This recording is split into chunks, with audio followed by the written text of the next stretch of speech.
Australia, 1932. The government has a problem. Not a drought, not a foreign threat, not an economic crisis.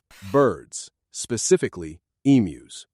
Approximately 20,000 of them moving through the Campion district of Western Australia, destroying wheat crops, breaking fences, and demonstrating a complete and total lack of concern for human agricultural infrastructure. The emus were not doing this maliciously. They were just emus, being emus, in emu territory. The results, however, were the same. The government's solution was simple. Send the military, with machine guns. Welcome to Weird History. This is the Great Emu War, and this is how Australia lost it.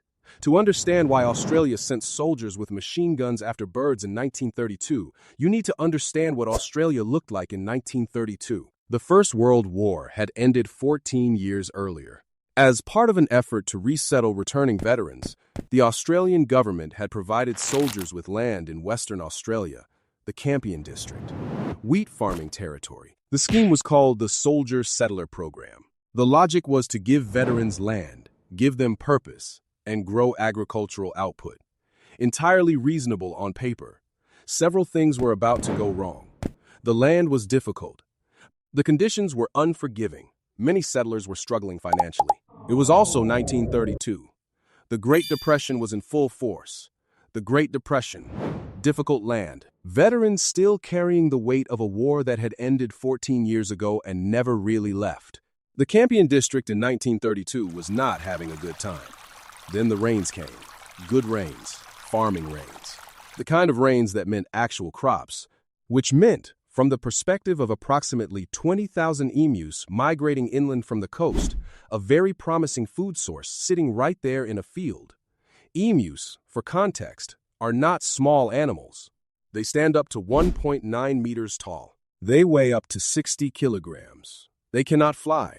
They compensate for this by being enormous and capable of running at approximately 50 kilometers per hour.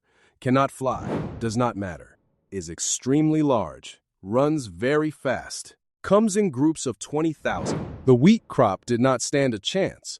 The emus arrived. They ate the crops. They broke through rabbit-proof fences. The gaps they created were then also used by rabbits.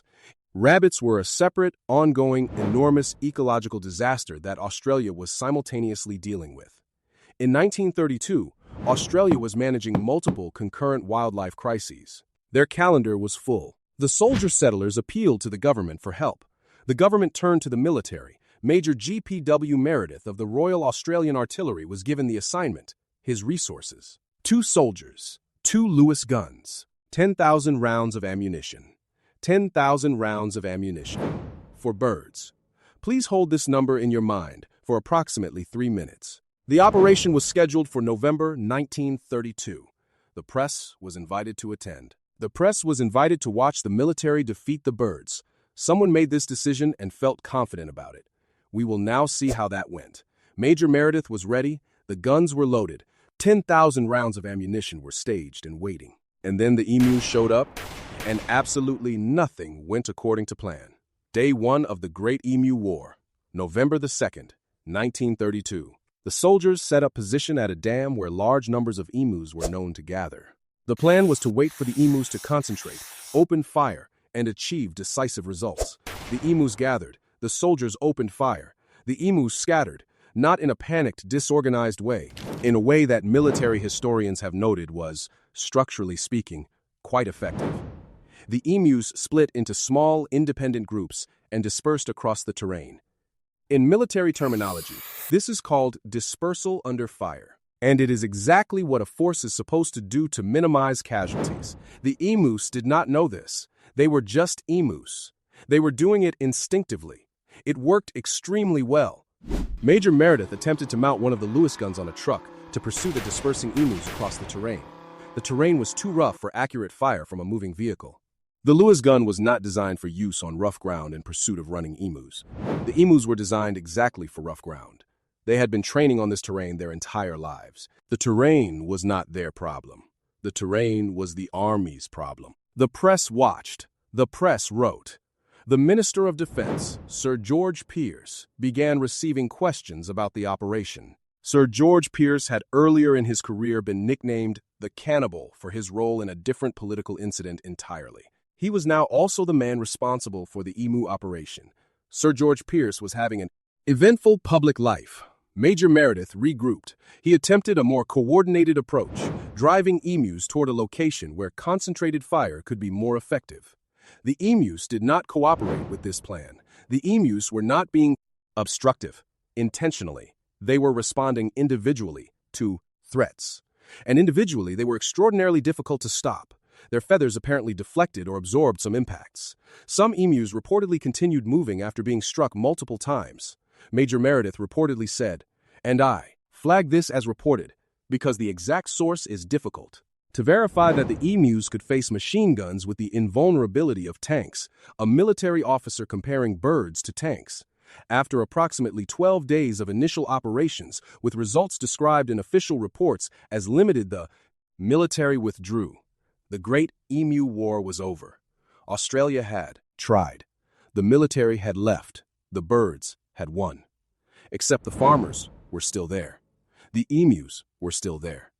And the government sent the military back. Major Meredith returned in late November 1932 for a second campaign. Results were somewhat better this time. The emus were more concentrated in certain areas. The terrain was better understood. The soldiers had adjusted their approach. The military had learned from the first engagement. The emus had not changed at all. They were still just emus. The asymmetry here is instructive operations continued into December 1932. When the campaign was officially concluded, the figures, and these vary between sources, so treat them as approximate, suggests somewhere in the range of 2,500 emus had been killed out of approximately 20,000. In exchange for 10,000 rounds of ammunition, 2 Lewis guns, multiple military personnel, and what I can only describe as a significant quantity of national dignity. The operation eliminated roughly 1 in 8 emus. The other 7 in 8 were fine. They were completely fine. They were still in the wheat fields. The operation was raised in the Australian Parliament. Questions were asked about the value of continuing. Sir George Pierce was reportedly referred to by the press as the Minister for the Emu War. He had previously been the Cannibal. He was, now, also the Emu Minister. The nicknames of Sir George Pierce tell a complete story about his public career without requiring any additional information. Major Meredith, reflecting on the campaign, reportedly compared the emus favorably to military opponents he had faced, commenting on their resilience under fire and their tactical dispersion. I flag this as reported. The exact wording and original source are difficult to verify independently. What is verifiable is the outcome. The operation ended. The emus remained. The wheat was still being eaten. The fences were still broken. Before we get to what actually worked, and something did eventually work, Australia had not simply surrendered to emus, though that would make an extraordinary sequel. Entirely genuine, 10,000 rounds of ammunition, 2 machine guns, the full weight of the Australian military, and the emus were still there. So if none of that worked, what actually did fencing? The answer was fencing, specifically better, more robust fencing around the farms, combined with a local bounty system that paid hunters to manage the emu population across the terrain. The solution to the Great Emu War was not machine guns deployed by the centralized military. The solution was fences and paying local people who knew the ground to deal with it. This information was available before November 1932. I will not be speculating further on that point. Local hunters working flexibly across terrain, they understood, proved significantly more effective than 2 soldiers with a truck and a Lewis gun that kept getting stuck. The bounty system continued for decades. The emu population was managed. The farms survived. The Great Emu War, however, entered Australian folklore almost immediately. The press had been there from the beginning. They had seen it. They had documented it. They had written about it with what I can only describe as evident enthusiasm. The decision to invite the press to watch the military defeat the birds is, in retrospect, one of the most consequential public relations decisions in Australian history. It ensured that the full story, every day of it, every retreating soldier, every unimpressed emu was recorded and distributed to the public in real time. Australia watched. Australia formed opinions. Major Meredith, by most accounts, remained philosophical. He spoke of the emus with what appears to have been genuine respect. This is fair. The emus were there before the operation started. They were there during the operation. They were there after the operation ended. Respecting your opponent's resilience when your opponent is 20,000 birds is accurate and, honestly, the correct attitude. The Great Emu War of 1932 is usually told as a comedy. And it is a comedy, but it is also something else. The soldier settlers who appealed to the government were real people. World War I veterans farming difficult land during the Great Depression, watching their crops fail because of birds. Their situation was genuinely desperate. This does not make sending the military a proportionate response. It makes it an understandable one. Desperate people in desperate circumstances ask for help in whatever form is available. The government had a military, the military had machine guns. Somewhere in that chain of reasoning, this seemed like the logical next step. It was not the logical next step, but you can see how someone got there. The emus, for their part, had no awareness that any of this was happening. They were migrating, following water and food, doing exactly what emus do. They won the Great Emu War by simply existing, by doing what they had always done, by being, in every measurable sense, better suited to the situation than the people who declared war on them. There is a lesson here. I am not entirely sure what it is.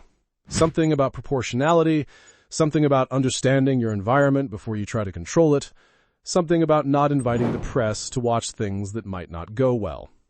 Possibly all three. History was a mistake. The emus were not.